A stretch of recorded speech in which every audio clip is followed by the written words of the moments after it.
Assalamualaikum warahmatullahi wabarakatuh. Bismillahirrahmanirrahim. Alhamdulillah. Alhamdulillahi hamdan katsiran tayyiban mubarakan fihi kama yanbaghi li jalali wajhikal karim wa li 'azimi sultanik. Allahumma salli ala sayyidina Muhammadin abdika wa rasulika nabiyil ummi wa ala alihi wa sahbihi wa sallim. Na'udzu bi kalimatillahi tammati min syarri ma khalaq. Bismillahilladzi la yadurru ma'a ismihi syai'un fil ardi wa la fis sama' wa huwas sami'ul 'alim. Allahumma adfa'anna al-waba' wal ghala wal riba wal zina wal mihan was su'al fitan ma zahara minha wa ma batan an baladina hadha khasatan wa an sa'ir biladil muslimina amatan ya rabbal alamin.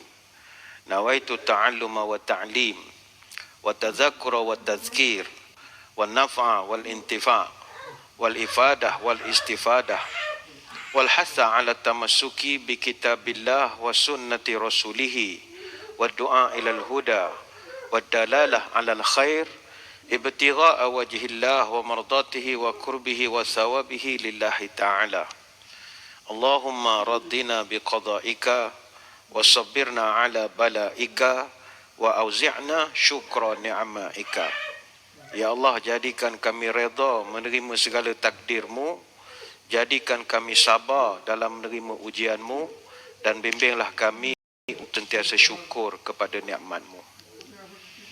Yang dihormati para pegawai dan sukarelawan Masjid Negeri Sultan Ahmad I, tuan-tuan guru, para alim ulama, para habaib muslimin muslimat, hadirin hadirat, tuan-tuan puan-puan, moga-moga dirahmati Allah sekalian.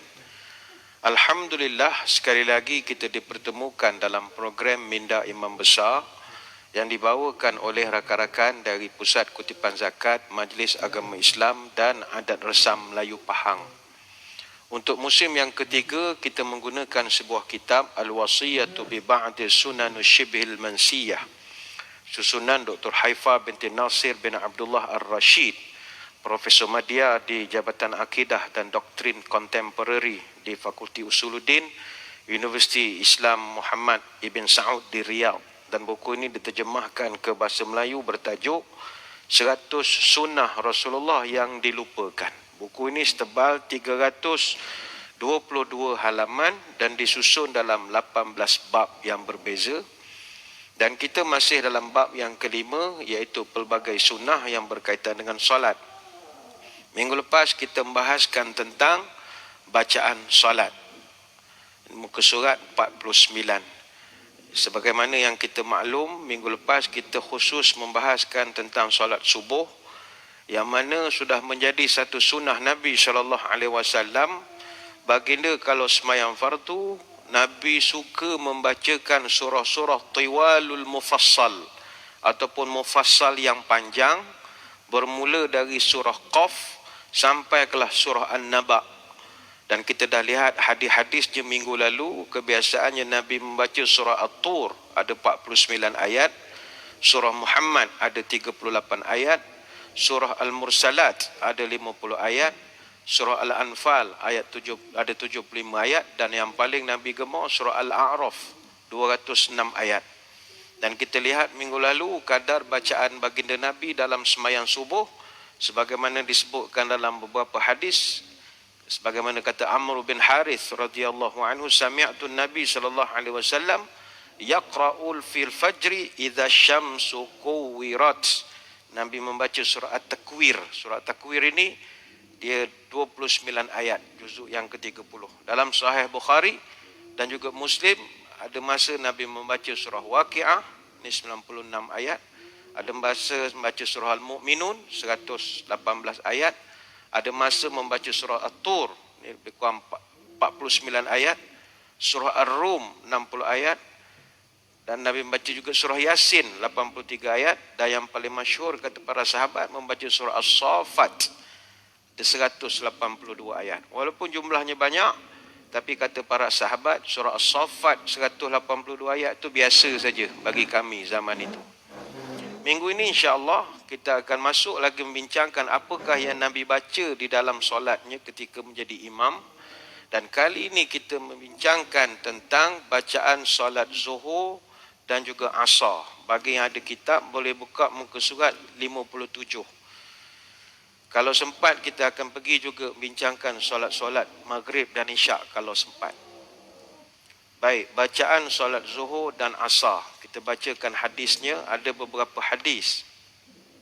Muka surat 58 hadisnya daripada Abu Qatadah radhiyallahu anhu. Bismillahirrahmanirrahim.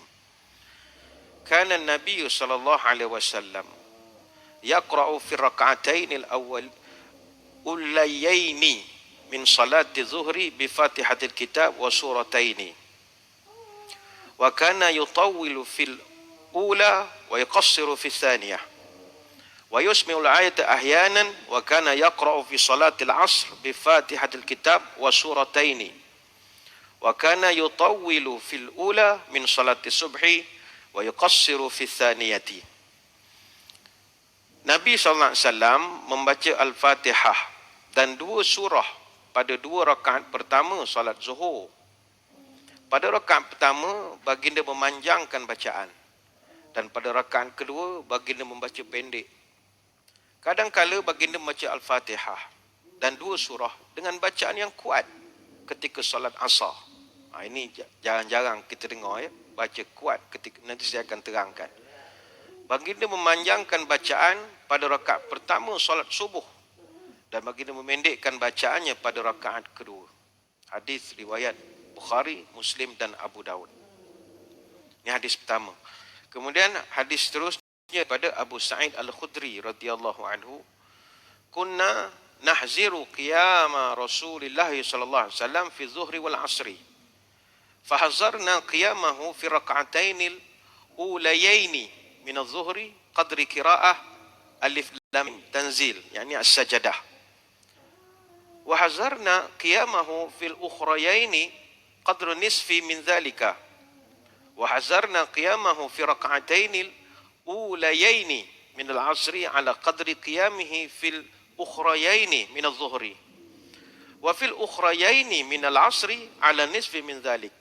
Wa lam yadhkur Abu Bakr ay Ibnu Abi Shaybah fi riwayatih alif lam mim tanzil wa qala qadra 30 ayah.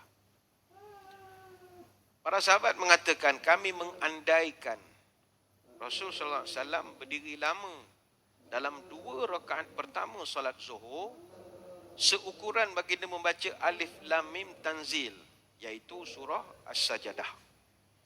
Dan kami andaikan baginda berdiri lama pada dua rakaat terakhir seukuran setengahnya. Lamanya berdiri dalam dua rakaat pertama solat Asar pula seukuran baginda berdiri lama di dua rakaat terakhir solat Zuhur. Dan pada dua rakaat terakhir solat Asar seukuran setengahnya. Abu Bakar atau anak Ibnu Abi Shaybah dalam periwayatannya tidak menyebut alif lam mim tanzil. Dan mereka berkata sekitar 30 ayat. Hadis Muslim, Abu Daud dan Ibn Khuzaimah. Bayangkanlah Nabi sembahyang Zuhur baca 30 ayat, panjang. Ini ada satu riwayat yang ketiga, surat 60 daripada Abu Sa'id. Ini tara mana Nabi panjang sembahyang Zuhur ya. Kata Abu Sa'id Al-Khudri, ketika beliau ditanya oleh Qaza'ah mengenai solat Rasulullah sallallahu alaihi wasallam, beliau menjawab, "Kanatiz zuhru tuqam fayantaliqu ahaduna ila al-baqi' fayaqdi hajatuh, thumma ya'ti ahlahu fayatawadda, thumma yarji'u ila al-masjid wa Rasulullah sallallahu alaihi wasallam fi rak'atil ula." Kata Abu Sa'id, pernah masa sembahyang solat Zuhur didirikan, mana orang dah qamat, Nabi dah takbir, tiba-tiba ada salah seorang di antara kami pergi membuang hajat. Pergi ke mana? Dia pergi ke Baqi'. Ahaduna ilal Baqi'. Pergi ke Baqi'. Bagi yang perempuan tuan-tuan yang kerap ke Masjid Nabawi, boleh bayanglah Baqi' dengan Masjid Nabawi yang asal tu, yang kubur hijau itu. Jadi lebih kurang dalam 300 meter begitulah. Jadi dia pergi ke Baqi' membuang hajat. Summa ya'ti ahlahu. Kemudian dia balik ke rumahnya, fayatawadda, ambil air sembahyang di rumah. Summa yarji'u ilal masjid. Dia balik semula ke masjid dan ketika itu Nabi fi raka'atil ula, masih pada rakaat pertama. Itulah tara panjangnya Nabi baca. Mana Muhammad ni tadi sempat keluar, buang air kecil, balik rumah, ambil air semayang, datang sebelum masjid, Nabi masih rakaat pertama. Kita boleh agaklah berapa Nabi punya panjang bacaan. Hadis riwayat Muslim. Hadis yang keempat dari Jabir bin Samurah katanya, kana Rasulullah sallallahu alaihi wasallam yaqra fi dhuhri wal laili idza yaghsha wa fil asri nahwa zalika wa fi subhi atwalu min zalika. Kata dia ketika sembahyang Zuhur Nabi membaca wal laili idza yaghsha, surah Al-Lail. Surah Al-Lail ni 21 ayat. Dia duduk juzuk ke-30. Dan ketika asar Nabi membaca surah yang sama, dan ketika subuh lebih panjang lagi. Hadis Muslim dan Abu Daud. Hadis kelima masih dari Jabir dalam redaksi At-Tayalisi. Anna Nabi sallallahu alaihi wasallam kana yaqra'u fi zuhri bi sabbihisma rabbikal a'la wa fihi wasyamsi wadduhaha wa nahwiha wa yaqra'u fi subhi bi atwala min zalika. Ketika zuhur Nabi SAW membaca sabbihisma rabbikal a'la, yakni surah al-a'la. Surah al-a'la ni 19 ayat, juzuk 30. Ibnu Khuzaimah dan padanya ada redaksi wasyamsi wadduhaha. Ada satu lagi pandangan surah Asy-Syams. Surah Asy-Syams ni juzuk 30 juga, 15 ayat. Dan yang seumpama dengannya, dan ketika subuh dengan bacaan yang lebih panjang lagi. Hadis daripada Ibnu Khuzaimah. Hadis ke-6 daripada Buraidah Al-Aslami radhiyallahu an, anna Nabi sallallahu alaihi wasallam kana yaqra'u fi dhuhri bi idzas samaa'u syaqqat. Ketika zuhur Nabi membaca surah Al-Insyiqaq dan surah yang seumpama dengannya. Al-Insyiqaq ini pun juzuk 30, 25 ayat. Nabi average dia 20, 25, 19, 20, 25 begitulah. Ini hadis riwayat Ibnu Khuzaimah. Hadis yang ketujuh, kata Anas bin Malik radhiyallahu an, annahum kanu yasma'una minhun naghmata fi zuhri bi sabbihisma rabbikal a'la wa hal ataka hadithul ghashiyah. Kata Anas, para sahabat mendengar suara Nabi membaca sabbihisma rabbikal a'la. Sabbihisma rabbikal a'la ni 19 ayat, dan hal ataka hadithul ghashiyah ni 26 ayat. Ni semua juz 30. Ketika solat zuhur. Hadis riwayat Ibnu Khuzaimah. Timbul perbahasan di kalangan ulama. Macam mana sahabat-sahabat boleh tahu Nabi baca apa? Kan zuhur baca slow. Ini timbul perbahasan. Dia tahu mana Nabi baca itu, baca ini. Terutama bila hadis daripada Anas bin Malik ni, annahum kanu yasma'una minhu. Sahabat mendengar Nabi membaca ketika sembahyang zuhur, sabbihisma rabbikal a'la. Baik, ini perlukan keterangan. Perkara bacaan kuat ataupun slow ini dibincangkan oleh para ulama. Dia ada juga hadis yang lain disebutkan dalam Sahih Muslim dari redaksi Abu Hurairah radhiyallahu anhu, disebutkan kana Rasulullah sallallahu alaihi wasallam yusalli bina fayaqra'u fi dhuhri wal 'asri fi rak'ataini ulayaini bi Fatihatil Kitab wa suratain. Nabi pernah sembahyang bersama kami. Masa sembahyang zuhur dan asar, Nabi baca Fatihah dan dia ada baca 2 surah pada rakaat yang pertama.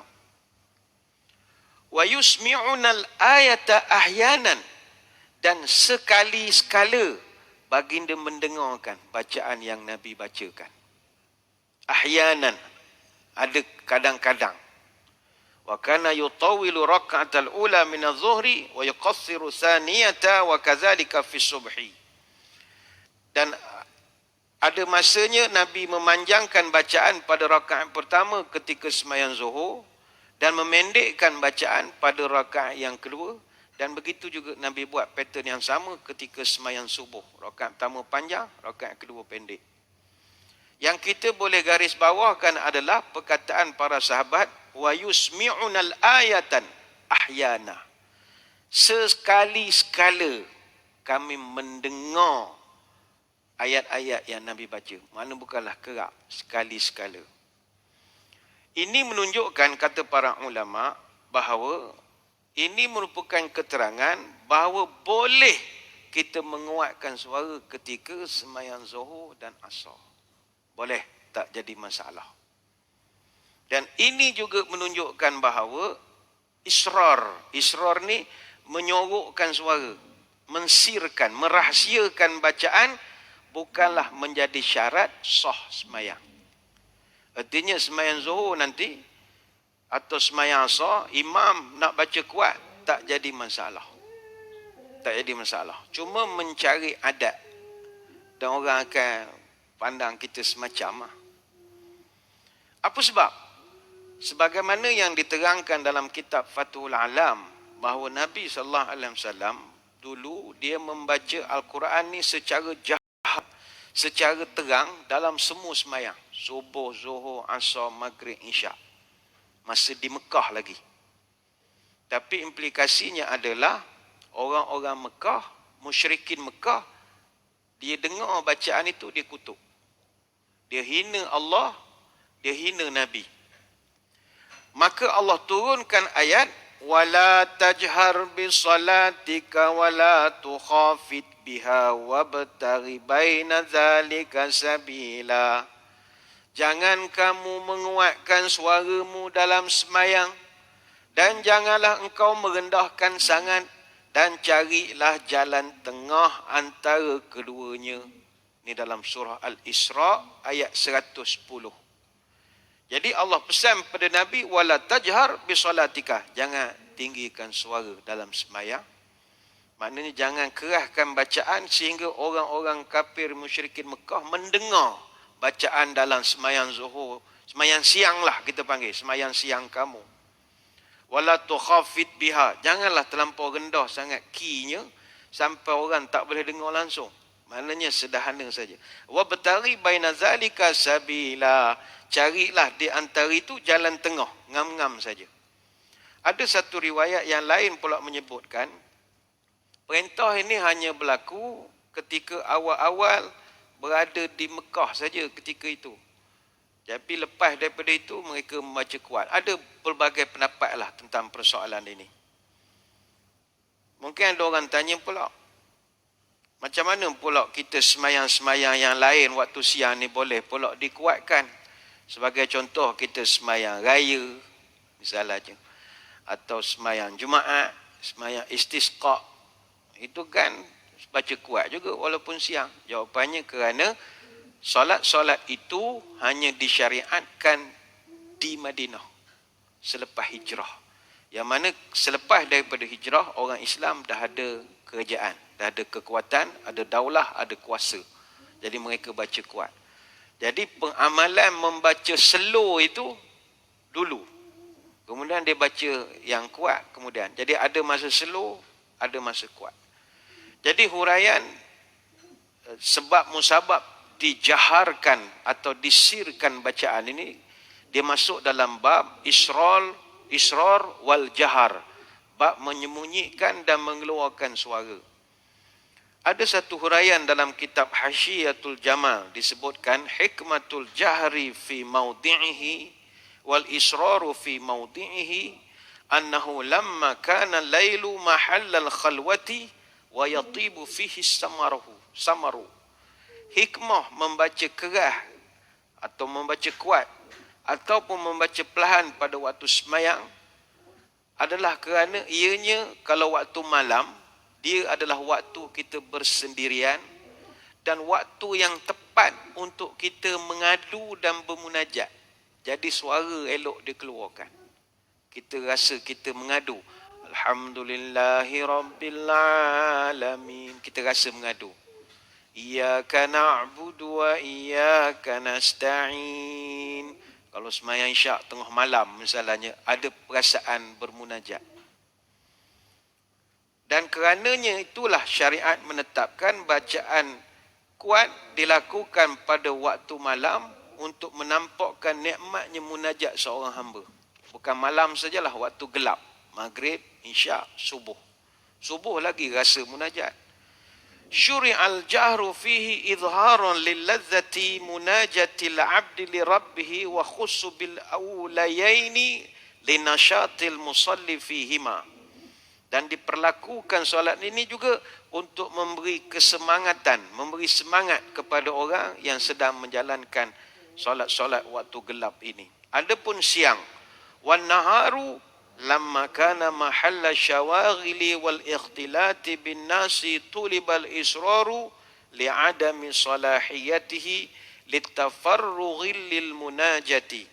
Waktu siang adalah waktu bekerja, waktu kita bergaul dengan orang ramai. Maka disyariatkan membaca perlahan kerana waktu siang nak bermunajat kepada Tuhan itu dia tak ada jiwa sangat. Sebab kita sibuk, telefon kita pun berbunyi, WhatsApp masuk. Jadi kita punya konsentrasi untuk bermunajat kurang. Jadi duduk diam-diam, sudahlah baca slow-slow. Wa alhaqqa subha bi salati lailati li anna waqtahu laisa mahalla li syawaghil adatan. Dan sama juga waktu subuh disamakan dia dengan waktu maghrib serta isyak, kerana umumnya di waktu ini pun orang belum disibukkan dengan aneka pekerjaan.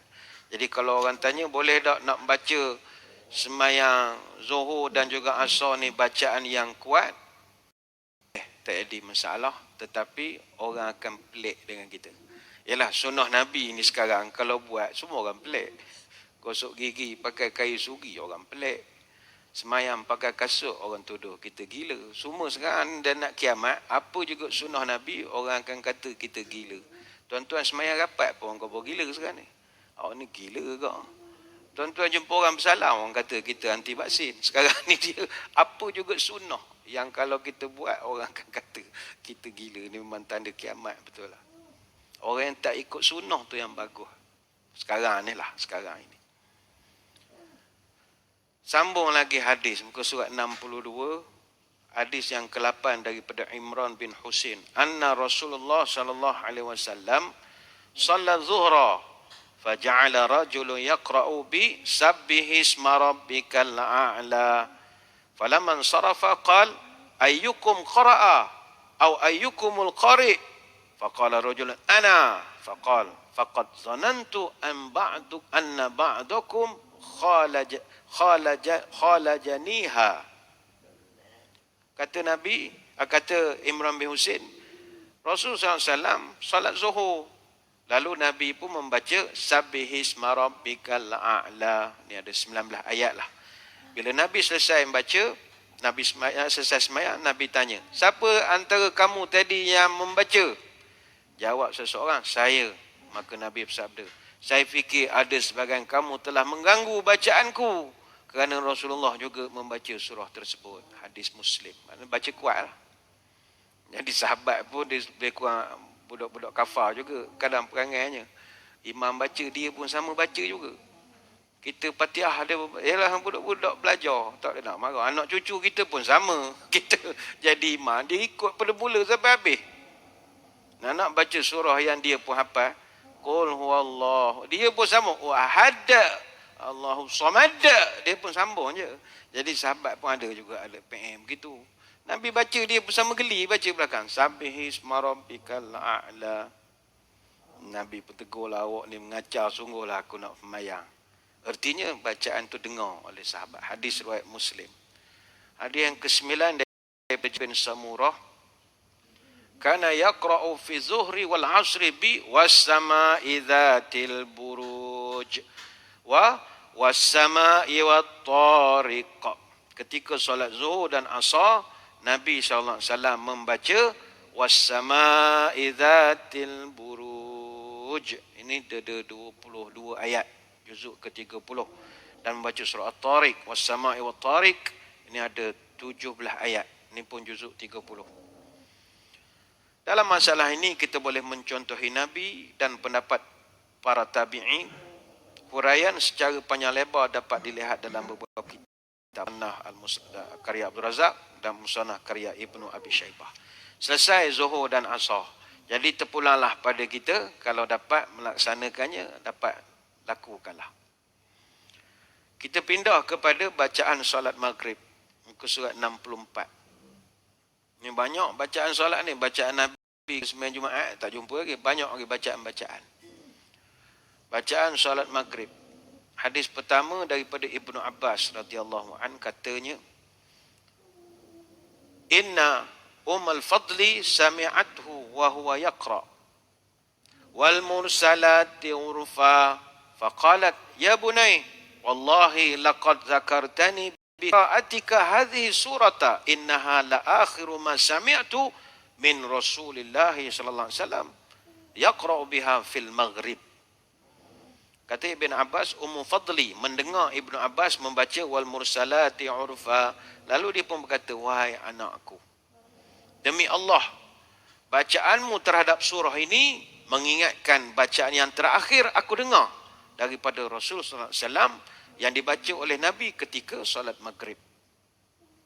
Wal mursalati urfa ini 50 ayat, juzuk 29. Hadis riwayat Bukhari dan Muslim. Menurut Ibn Hajar dalam Fathul Bari, ketika sihat, Nabi membaca surah yang lebih panjang daripada Al-Mursalat. Namun ketika sakit, baginda memuncak, baginda meringankan bacaannya dengan bacaan yang lebih pendek, iaitu Al-Mursalat juga, tapi pendeknya pendek, tak sepenuhnya. Daripada Jubair bin Mut'im katanya, Sami'tu Rasulullah sallallahu alaihi wasallam qara'a fil maghrib bit-tur. Ketika solat maghrib, saya mendengar Nabi membaca surah At-Tur. At-Tur ni pun 49 ayat. Dia juzuk ke-27. Ini hadis Bukhari dan Muslim. Menurut Ibn Hajar dalam Fathul Bari, saya belum pernah melihat satu hadis marfu' pun yang menjelaskan bahawa bacaan ketika solat maghrib adalah surah-surah mufassal yang paling ringkas. Di nota kaki nombor 13, tuan-tuan perempuan baca sendiri. Nota kaki ni muka surat 320. Ada banyak nota kaki di sana, boleh baca lah. Dia buku berkualiti kena ada nota kaki. Buku tak ada nota kaki, tak payahlah baca. Mana orang tu menulis main-main. Yang ketiga, Marwan bin Hakam katanya, Qala li Zaid bin Thabit radhiyallahu anhu, Ma laka taqra'u fil maghrib biqisarin Waqad sami'tu Nabi sallallahu alaihi wasallam yaqra'u bi tulal tuliyin. Zaid bin Thabit berkata kepadaku, iaitu berkata kepada Marwan, mengapa ketika maghrib engkau membaca surah-surah pendek? Padahal aku mendengar Nabi sallallahu alaihi wasallam membaca tulal tulin, bitulat tuliyin, yakni dua surah terpanjang antara yang panjang. Ini hadis Bukhari dan Abu Daud. Apa dia surah yang tuliyin ni? Jawapannya ada pada hadis yang akan datang. Dikatakan Marwan bin Hakam bertanya kepada Zaid, Qultu wa ma tuliyin? Qala Al-A'raf. Apakah surah tuliyin ini? Itulah dia surah Al-A'raf. Berapa panjang surah Al-A'raf? 206 ayat. Ni Nabi baca, kata Marwan. 206 ayat, dia juzuk ke-8, masuk sikit ke juzuk ke-9 surah ni. Menurut Ibn Hajar dalam Fathul Bari, ulama bersepakat bahawa yang dimaksudkan dengan istilah At-Tulail adalah surah Al-A'raf. Menurut beliau, ulama-ulama sependapat bahawa kadang-kala Rasulullah memanjangkan bacaan dalam solat maghrib untuk memberi penjelasan bahawa perkara itu dibolehkan. Dan juga sebagai pengajaran untuk tidak memberatkan makmum. Mana ada masa panjang, ada masa pendek. Dalam hadis Jubair bin Mut'im, tidak ada penjelasan yang menyatakan bahawa Nabi melakukannya secara terus-menerus. Melalui hadis Zaid bin Thabit pula, bacaan panjang dikatakan dilakukan terus-menerus dalam solat maghrib. Pendapat ini diambil apabila Zaid menegur Marwan yang terus-menerus membaca surah mufassal yang ringkas, yang ini surah-surah pendek. Dan Marwan tidak membantah teguran Zaid kerana dia tahu Nabi pun melakukannya. Bagaimanapun, Zaid tidaklah bermaksud agar Marwan terus-menerus membaca surah yang panjang. Dia hanya bermaksud agar surah-surah panjang tersebut dijaga sebagaimana dilakukan oleh Nabi. Ini Boleh rujuk dalam kitab Fathul Bari. Menurut Ibnu Hajar, dua hadis ini memberi penjelasan bahawa sunat membaca surah-surah yang panjang. Menurut beliau lagi, melalui hadis-hadis Bukhari, terdapat 3 bacaan yang berbeza ketika solat maghrib. Antaranya surah Al-A'raf, yang merupakan antara 7 surah yang terpanjang. Kemudian surah At-Tur, At-Tur ni 49 ayat. Bagi kita panjang lah, bagi Nabi ni pendek saja. Yang merupakan surah mufassal yang panjang. Dan juga surah Mursalat, yang merupakan surah mufassal yang sederhana. Mursalat ni 50 ayat. Selesai. Hadis yang keempat dari Aisyah. Anna Rasulullah sallallahu alaihi wasallam qara'a fi salatil maghrib bi suratil A'raf farraqaha fi rak'atain. Dalam salat maghrib, Nabi membaca surah Al-A'raf untuk 2 rakaat. Dia bagi 2 lah. Maknanya 206 ayat sembahyang maghrib bagi 2. Bayangkanlah, panjang. Menurut Ibn Khuzaimah dalam Sahih, beliau pernah mendengar Ahmad bin Nasr al mengatakan, saya teringin untuk membaca surah Al-A'raf ketika maghrib. Amalan salam para sahabat dan juga tabi'in ketika di rumah maupun ketika dalam perjalanan. Pendapat daripada mereka ini boleh dilihat dan dirujuk dalam kitab Musannaf Abdul Razak dan Musannaf Ibnu Abi Syaibah. Ada catatan penting di bawah muka surat 67. Abu Daud dalam kitab Sunannya berpendapat bahawa membaca surah-surah panjang ketika maghrib sudah pun dihapus lagi. Ibnu Daqiq ini pula mengetengahkan pendapat supaya membaca surah-surah yang ringan sahaja. Anda sendiri boleh melihat hujah dan bantahannya dalam Fathul Bari. Jadi untuk maghrib memang tradisi kita baca pendek. Jadi tuan-tuan kalau datang semayang jemaah di Masjid Surau, memang biasa baca pendek. Soalah kutuk imam. Benda ina atau ina. Aku reti tak. Dia memang gitu. Boleh je kau mau bawa surah Al-A'raf. Takut tuan-tuan tak dan beli kat bazar Ramadan. Tak dan nak pergi uptown. Tak dan. Panjang sangat.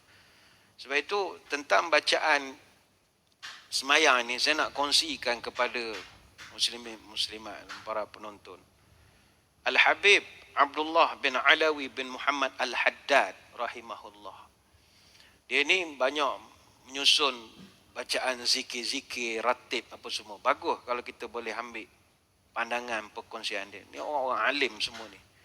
Kalau kita rujuk kitab Tasbitul Fuad, mana kitab pengukuhan hati, ataupun kitab Ghaitul Qasad wal Murad, dan juga beberapa karya-karya beliau yang lain, dia dah kaji banyak.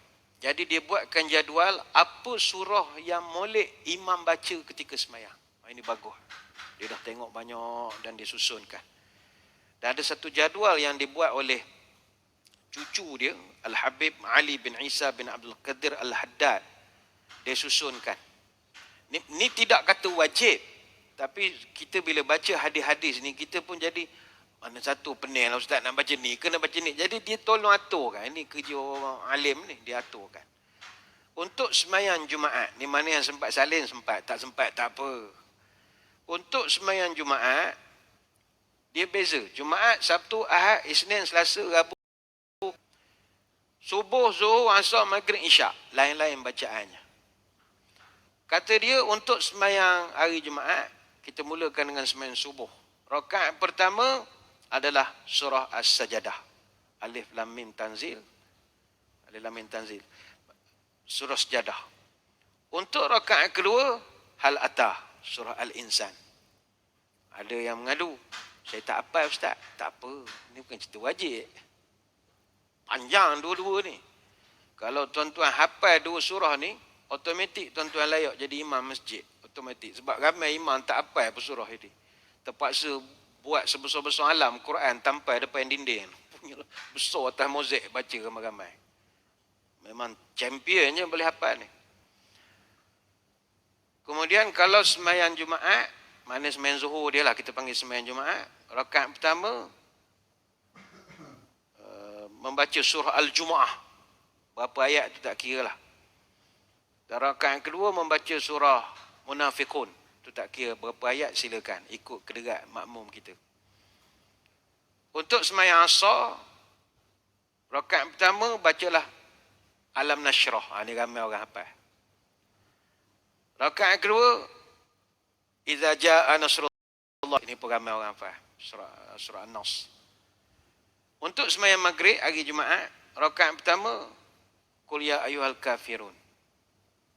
Rakaat kedua, paling mudah, Qul huwallahu ahad.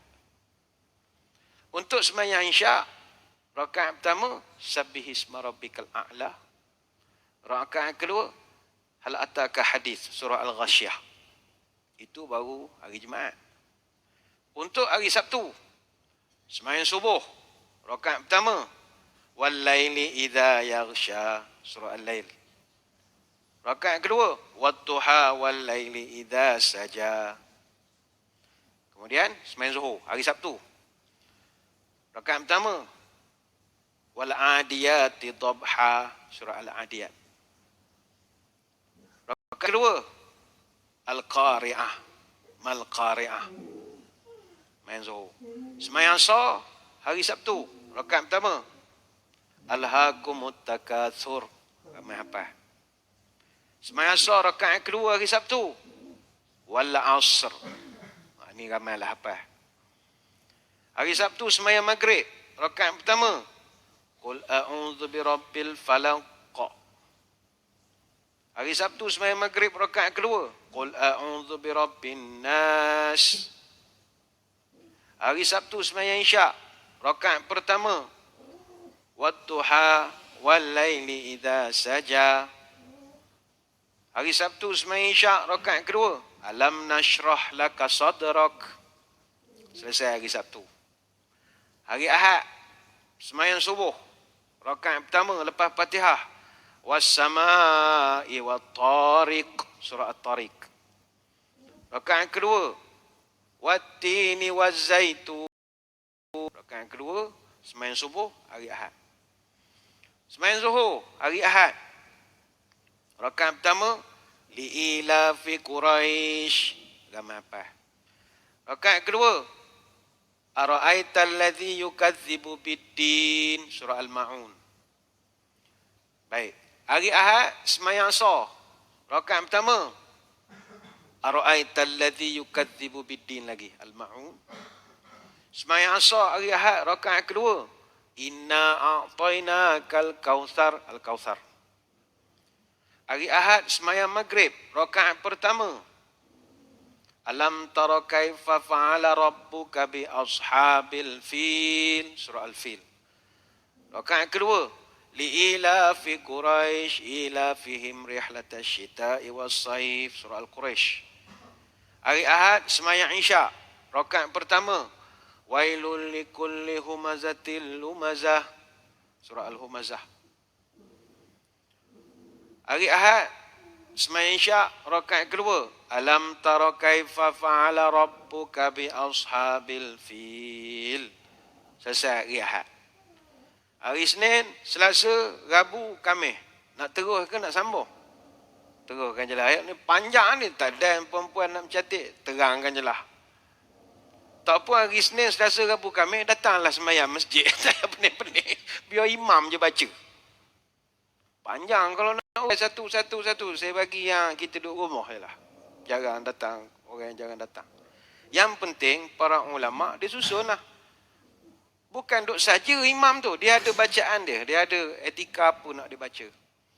Cuma kata para ulama', pada malam Khamis, mana malam Jumaat, mana elok asalnya kita baca, masa sembahyang Isyak, rakaat pertama kita baca Sabbihisma rabbika a'la. Lepas tu kita baca surah Al-Ghasyiyah. Kita boleh gantikan dengan baca Alam nashrah laka sadrak. Kebanyakan Alam nashrah ni boleh gantikan banyak surah yang kita tak terapai panjang-panjang. Ataupun boleh gantikan Idza jaa nasrullah wal fath. Boleh. Dan kalau Jumaat pagi, ramai orang dia tak hafal surah Sejadah dengan surah Insan ini. Yang mana kita tahu ketika sembahyang subuh nak ikut sunnah Nabi. Seeloknya dia baca Alif Lam Mim Tanzil, surah Sejadah, juga Hal Ata 'alal Insan, surah Al-Insan. Maka boleh kita gantikan dengan Sabbihisma rabbikal a'la, surah Al-A'la, dan juga Rakaat kedua, hal ataka hadithun ghasyiyah, surah Al-Ghasyiyah. Boleh ganti. Boleh tak hak lain ustaz? Boleh, tak ada masalah. Apa saja. Ini sekadar nak menjadikan semayang kita ni lain sikit daripada sebelum-sebelum ni. Ada orang tanya, ustaz, saya ni jadi minat nak ikut sunnah Nabi. Kayaknya saya hafal ni waktu duha ke bawah ya. Jadi macam mana saya nak baca panjang ni ustaz? Nak hafal benak sangat dah. Banyak tengok Netflix ni jadi pedoah je otak saya ni. Boleh tak saya baca mushaf? Saya beli hak stand orang orkestra tu, saya letak di depan.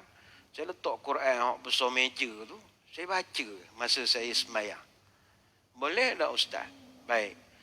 Perbahasan tentang membaca mushaf ketika sembahyang fardu, ini perlu penelitian. Sembahyang sunat, tak payah cerita, kita semua tahu boleh. Orang sembahyang tarawih semua baca belakang depan itu, hak mengilai-ngilai baca tu, cuba tak ada mushaf. Iza lah jawab. Saya ingin memberi nasihat pada diri saya dan tuan-tuan puan-puan. Imam ini sebaik-baiknya membaca dari hafalan dia. Jangan nak nunjuk awak pandai. Kalau tak tahu, buat cara tak tahu, sudahlah. Apa tujuan nak membaca mushaf? Nak suruh hebat imam kita. Oh, emang. Ya, siap taranum. Rupanya ada mushaf. Tujuannya apa? Nanti nak menunjuk hebat tu imam kita. Tak boleh. Awak tahu tu itu je lah. Maka imam sebaik-baiknya membaca daripada hafalannya. Namun jika dia tidak memiliki kemampuan hafalan ataupun bacaannya kurang baik, maka boleh dia melihat mushaf berdasarkan kepada asar daripada Ummul Mukminin Aisyah radhiyallahu anha yang menceritakan dia berimamkan maulanya bernama Zakwan. Dalam hadis Sahih Bukhari ada disebutkan, wa kanat Aisyatu ya ummuha abduha Zakwan minal mushafu. Zakwan jadi imam, Aisyah jadi makmum. Zakwan ni pembantu dia. Dan Zakwan ini dia membaca mushaf ketika sembahyang. Ada asarnya. Namun para ulama mengatakan hal ini kalau boleh hanya dilakukan di dalam solat sunat yang digalakkan berdiri lama. Contoh kita sembahyang tarawih. Kita sembahyang tarawih. Kita di Pahang ni banyak masjid dia nak buat tradisi sembahyang tarawih 1 juzuk. Nak cari mana imam hafal 1 juzuk nak ngulang. Imam pun ramai yang al-hafiz. Tapi kalau main juh 20 ke atas ni ada masa bertukar juga. Jadi mereka pun nak memberatkan diri susah. Jadi dia akan buka masah. Sembahyang sunat tak ada isu. Dia isunya adalah sembahyang fardu. Sebab sembahyang fardu ini imam memang disuruh membaca ayat yang tidak memberatkan dia dan tidak memberatkan makmum. Baca Nabi pun sebut dalam hadis, summa qra'a ma tayassara ma'aka minal Quran. Mu baca apa hak mudah jelah. Mu jangan nyusah-nyusahkan diri. Sebab nak nampak awak, aku tu imam, kenalah baca panjang sikit. Akhirnya letak Quran sebesar alam di depan. Ada beberapa tempat, kita tak sebutlah di mana masjid-masjid. Bukan kecil hati pula masjid. Dia letak Quran depan. Mengilai-ngilai membaca. Makmum pun bukan tak ada kerja lah. Allah tak daya ke. Menunggu baca sana. Baca panjang gitu. Tilka rusul faddalna. Oh, macam tilawah.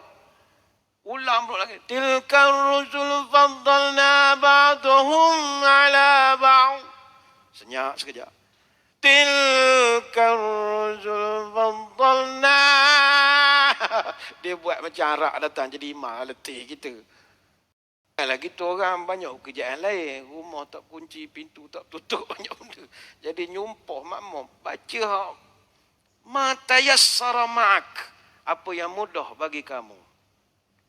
Janganlah kecil hati pula tu imam hak mengamalkan buka masah di masjid. Kita tak apa salah. Tapi kalau ikut semangat agama aja, Iqra' ma tayassara ma'ak. Baca apa hak mudah untuk awak. Jangan banyak nyusah-nyusah. Semayang sunat lain sebab memang ada galakan berdiri lama. Qiyam, berdiri lama dalam semayang. Ataupun tuan-tuan puan-puan semayang tahajud di rumah. Tengah malam. Bangun. Nak semayang tahajud seorang, surah benda kita hafal. Duha ke bawah, tak sedap. Tak Quran, baca. Tapi pastikan sepit elok-elok. Kan tiuk di kipas, hilang habis. Tadi surah lain, kan surah lain. Ni kena ada teknik ni atas pengalaman nantilah. Kepit elok-elok, lampu, pakai lampu yang boleh nampak. Sebab kalau terang sangat, tak sedap semayang malam. Dia jangan gelap sangat. Kan tak nampak pula nak baca apa. Beli DIY tu lampu bateri tu untuk adalah. Umur-umur gini kena dah tahajud. Itu tak ada masalah. Ada orang tanya ke, Ustaz, saya ni surah panjang hak saya hafal Wadduha ya. Wadduha wal laili idza saja ma wadda'aka rabbuka wa ma qala walal rasa panjang dah tu. Saya nak hafal lain tak ada dah Ustaz, tak jumpa berhenti pun ada. Qul ya ayyuhal kafirun tak jumpa berhenti. Qul ya ayyuhal kafirun la a'budu ma ta'budun wa la antum a'biduna ma a'bud. Wala na'budu ma'abatum wala antum ma'abiduna ma'abud wala bila nak habis ayat ni rupa dia tak jumpa. Lakum dinukum tak jumpa. Ada hak bertukar wa tawasaw bil haqqi wa tawasaw bis sabr. Sob dulu ke hak dulu. Padam begitu benda dah sedia benak. Banyak nengok Netflix agak. Jadi ada hak tanya, Ustaz, saya terror baca Wadduha je Ustaz. Memang kalau pejam mata ke tengah apa saya boleh baca tak ada masalah. Boleh tak saya ulang je surah yang sama rakaat kedua. Rakaat pertama saya bukan baca. Saya baca Wadduha. Rakaat kedua pun saya baca Wadduha. Boleh tak Ustaz? Baik, benda ini ada perbahasan. Muaz bin Abdullah Al-Juhaini, dia pernah bercerita, ada seorang lelaki dari suku Juhainah cerita kepada dia, annahu sami'an nabi sallallahu alaihi wasallam yaqra fi subhi idza zulzilatil ardu zulzilaha fi raq'ataini kiltayhima fala adri anasiya Rasulullah am qara'a alika amdan. Kata sahabat, aku pernah dengar Nabi idza zulzilatil ardi, pernah Nabi baca 2 rakaat betul-betul. Rakaat pertama baca Izal Zulzilah, rakaat kedua pun baca Izal Zulzilah lagi. Tapi kata para sahabat, fala adri anas ya Rasulullah am qara'a dzalika amdan. Cuma aku tak pasti, adakah Nabi sengaja baca 2 kali ataupun Nabi terlepas pandang. Itu kami tak sure, tapi kami pernah dengar. Ini hadis riwayat Abu Daud. Maka kata Ibnu Qudamah, berdasarkan riwayat-riwayat ini, sekiranya seorang membaca pada surah pertama, rakaat pertamanya satu surah, kemudian diulang lagi surah yang sama pada rakaat kedua, tak ada masalah. Tidak mengapa. Ini berdasarkan hadis daripada riwayat Abu Daud dengan sanadnya daripada lelaki Juhainah itu tadi, yang mana dia mendengar Nabi membaca dalam sembahyang subuh Iza Zulzilati ini tadi, sebanyak 2 kali dalam satu sembahyang. Rakaat pertama Iza Zulzilah, rakaat kedua pun Iza Zulzilah lagi. Sama juga dalam satu hadis daripada Aisyah radhiyallahu anha, kata Aisyah, Nabi pernah kirim satu platun pasukan tentera untuk buat kerja perisikan. Jadi dalam pasukan itu ada seorang ustaz kagak, major ke kapten tak tahulah, tapi istilah saya ustaz kagak lah. Dia kerjanya jaga semayang geng-geng ni. Jadi ustaz ni ikut. Jadi ketika mereka pergi operasi, ustaz ni tadi wakana yaqra li ashabi fi salatim fayakhtim bi qul huwallahu ahad. Dia setiap semayang dia baca yang jahar semua baca qul huwallahu ahad. Rakaat pertama qul huwallahu ahad, 2 qul huwallahu ahad. Semayang maghrib pun qul huwallahu ahad, isyak pun qul huwallahu ahad, subuh pun qul huwallahu ahad. Itu surah dia baca. Jadi akhirnya mereka dah siap operasi perisikan, dapat maklumat, balik ke Madinah. Jadi sahabat cerita apa dapatan daripada risikan. Dan masa sembang-sembang cerita, ya Rasulullah ada nak cerita je lah, cerita benda pelik. Benda cerita, ustaz kagak kita ni lah. Asyik baca Qul Allah manja. Macam cerita santai saja mengadu pada Nabi. Jadi Nabi bila dengar cerita ini, Nabi terdiam. Saluhu li aisyain yasna' zalika. Kamu pergi cari ustaz tu, pergi tanya dia, kenapa dia suka baca surah Al-Ikhlas tu? Baca kita tanya ke dia. Pergilah seorang anggota. Fasalu faqala li anha sifatur rahman. Fa ana uhibbu an aqra biha. Ustaz pun jawab, saya suka baca qul huwallah sebab surah ini adalah surah sifat-sifat Allah. Ialah surah tu kan qul huwallahu ahad, Allahus samad, lam yalid wa lam, semua sifat Allah. Jadi saya galik, saya suka dengan ayat itu. Fa ana uhib an aqra biha. Saya suka baca. Sampai ke telinga Nabi, Nabi pun mengatakan, akhbiruhu annallaha yuhibbuh. Kamu beritahu pada dia, Allah pun cinta kepada dia. Hadis Bukhari dan Muslim. Jadi kata Ibn Arabi, perkara ini menjadi dalil boleh mengulang surah pada setiap rakaat. Boleh mengulang surah pada setiap rakaat. Tak jadi masalah. Tapi sekali lagi benda ni mencari adab. Kalau kita buat, orang tuduh kita makan elau buta. Tok Imam dah lah jakin bagi elau. Baca Qul Huwallah 2 rakaat. Letih Tok Imam. Kena kutuk. Terpaksa lah letak Quran semula di depan. Mengilai-ngilai bacaannya tu sekarang. Jadi benda-benda ini perlulah dijadikan perhatian kepada kita bersama. Saya ingat dengan umur kita sekarang ini, elok dah tatih mengapai Quran. Benda lagi nak buat duduk di rumah. Mengapai Quran lah. Apa, bukan suruh jadi Al-Hafiz. Hafal surah-surah yang Nabi suka baca, jadikan amalan kita. Bawa semayang tu panjang sikit. Dan bukan sebab nak sebab nak bawa sunnah Nabi. Tapi balik kepada tadi, baca apa yang mudah pada kamu. Tapi kalau nak layan kemudah kita ni sampai mati, izajah lah nak layan kemudah kita ini. Jadi kalau ada masa, hafallah sikit surah-surah yang panjang. Yang bawah-bawah ambil juz 30 ke atas pun sudah boleh jadi keamalan. Sebenarnya ada lagi kita nak bincangkan untuk bacaan solat Isyak, tapi saya ingat yang ini kita sambung pada minggu hadapan lah insya-Allah. Bacaan sembahyang Isyak, lepas tu bacaan sembahyang Jumaat, sembahyang banyak lagi ni, jadi kita tangguh minggu depan dululah untuk sembahyang Isyak, sembahyang Jumaat, sembahyang raya dan sembahyang-sembahyang yang lain. Sekali lagi, untuk orang yang takut nengok-nengok dah tengah-tengah, dia kata, susahnya sembahyang. Tak, ini bukan cerita benda wajib. Tajuk kita 100 sunnah yang orang lupakan. Jadi ini yang Nabi amalkan dalam sembahyang dia. Tidaklah wajib. Kalau dapat kita buat, sudah pasti ada keberkatan. Cuma jangan menyusah-nyusahkan. Saya kira sekadar itu, insya-Allah pada kesempatan minggu depan kita sambung dengan belajar tentang bacaan solat Isyak. Menarik juga untuk perbincangan solat Isyak ini, sebab ada bacaan-bacaan tertentu yang orang kita dia terlepas pandang. Maksud saya begini, kita kalau orang baca Quran, Quran ni dia ada jawapan. Ada ayat-ayat yang tertentu kita kena jawab. Contoh macam Fatihah. Bila imam sebut ghairil maghdubi alaihim waladdallin, apa jawapan kita? Amin. Ada lagi ayat-ayat yang lain, tapi benda ni orang dah lupa.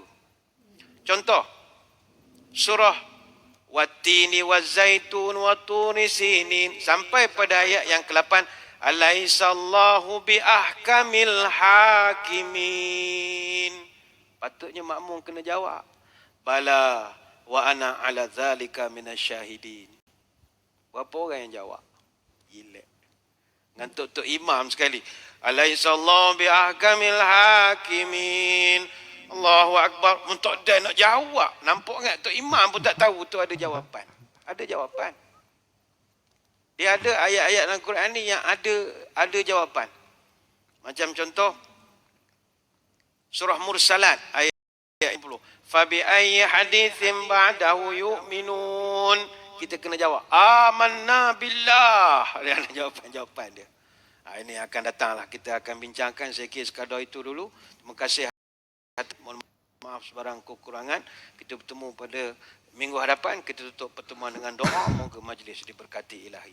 أعوذ بالله من الشيطان الرجيم بسم الله الرحمن الرحيم اللهم صل وسلم على سيدنا محمد صلاة تخرجنا بها من ظلمات الوهم اللهم إن كان في رزقنا في السماء فأنزله وإن كان في الأرض فأخرجه وإن كان معسرا فيسره وإن كان حراما فطهره وإن كان بعيدا فقربه بحق دعائك وبهائك وجمالك وقوتك وقدرتك آتنا ما آتيت عبادك الصالحين. Ya Allah, kalau rezeki kami masih di langit, turunkanlah. Kalau di bumi, keluarkanlah. Kalau susah, permudahkanlah. Kalau haram, sucikanlah. Kalau jauh, dekatkanlah berkat waktu duhamu, kecantikanmu, keindahanmu, kekuatanmu, kekuasaanmu. Limpahkan kepada kami segala yang telah engkau limpahkan pada hamba-hambamu yang soleh. Allahumma aril haqqa haqqan warzuqna ittiba'ah. Wa anil batila batilan warzuqna ijtinabah. Wa la taj'alhu maltabisan alaina fanadil. Faja'alna lil muttaqina imama. Ya Allah, tunjukkan pada kami yang benar itu sebagai kebenaran dan rezekikanlah kami untuk mengikuti kebenaran itu, dan tunjukkanlah kami kebatilan itu sebagai batil dan rezekikanlah kami untuk menjauhi kebatilan itu. Janganlah jadi kami terkeliru atas agama ini hingga kami sesat, dan jadikanlah kami orang-orang yang bertakwa sebagai pemimpin. Subhanakallahumma wa bihamdika nashhadu an la ilaha illa anta nastaghfiruka wa natubu ilaik. وصلى الله على سيدنا محمد وعلى آله وصحبه وبارك وسلم والحمد لله رب العالمين والسلام عليكم ورحمة الله وبركاته والله أعلم.